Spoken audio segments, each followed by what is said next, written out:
Some people don't think at all about the environment in which they teach, but it actually does communicate a message. It does influence people's expectations. And as an example of that, think about teaching about suffering for Christ in a country club, or in a city slum, or in a county jail. Would it alter your communication to be in either of those environments? The reality is that that environment does change and affect the way that you're communicating and the message that is communicated. So just want to share a couple of things that you may be able to alter, or at least you should be mindful of as you're teaching. Number one, the seating arrangements will change people's expectations. So think about rows of seats. Where do you sit in rows of seats? Well, you sit in a lecture hall in rows of seats. You sit in a movie theater in rows of seats. And so as a listener and as an audience member, what are your expectations when you come into an environment where you sit in rows of seats? I'm going to be instructed, I'm going to be quiet, or I'm going to be entertained. And so as a teacher, I need to be mindful of those types of things. Or maybe think of circles. Where do people sit in circles? They sit in circles around the dinner table or at an AA meeting. And so what does that communicate? It communicates that we're all in this together, we're a bunch of equals, and we're all going to be teaching one another. There's no hierarchy going on. Okay, you may think of tables and chairs. Where do people sit in tables and chairs? They do that in a lab. They do that in a pretty instructional based lecturing environment, like a big conference or something like that. And so as a listener, my expectation is there's going to be a lot of detailed information. I need a desk so that I can write something down. So the seating arrangement definitely changes the message that's communicated.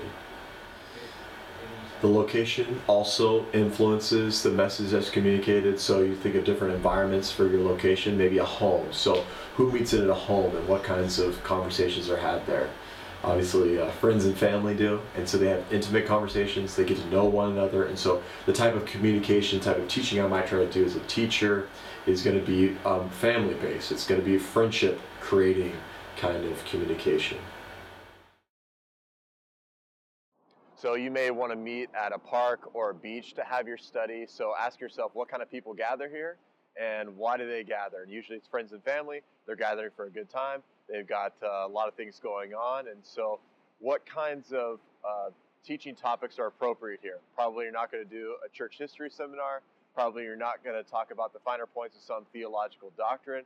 You're going to have a bigger conversation about God's creativity, maybe creation. You're going to expect a lot of distractions and assume that the conversation is going to be shorter.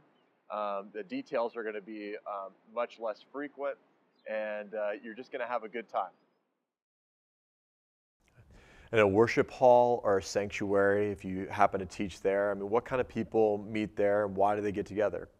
Well, it's friends, it's family, it's strangers all meeting in one place, and they're there to sing, to learn, and really to worship. And so as you prepare teaching, you need to be teaching in a way that excites people to worship. There's a definite time frame. People are very aware of it. If you go over it, they're going to be irritated at you. And there's an expectation that you're probably going to be monologuing. And that environment, if you don't excite my emotions, you probably haven't done your job. Your different amenities also influence the message that is communicated, and basically what I mean is just the add-ons and little additions that are given. So think about what happens when food is around. It creates a different environment. People feel more like a community. They are a little bit more casual. They're probably not there for an intensive lecture. Another amenity you might have is music. How does music change the environment? It makes it feel a little bit more joyful, maybe feels a little bit more alive and a little bit more fun. Another thing that you think of is the lighting. And you may not realize it, but lighting has a huge effect on people's expectation. If there are really bright lights, people expect that they need to be reading, they need to be writing. But if the lights are dim, they probably think they're going to be praying or they're going to be conversing with one another.